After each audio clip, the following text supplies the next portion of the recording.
నేను ఇక్కడ నుంచి ఎక్కి ఇలా వచ్చి ఇక్కడ కూర్చొని చదివేటోండి అనమాట. తిమ్మాపురం నరసింహస్వామి గుడి. So this is my place. ఇప్పుడు నేను ఇక్కడ కూర్చొని చదువుతుంటాను అనమాట. 10th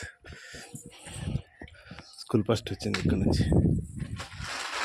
నరసింహస్వామి ఈరోజు నిచ్చెనేసారు. So ఎక్కానమాట.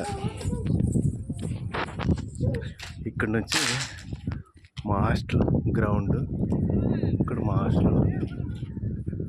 So this is what ఇక్కడంతా చెట్లు ఉంటాయి. సో ఇది కొండ. దిస్ ఈస్ ఉగ్ర గజేంద్ర.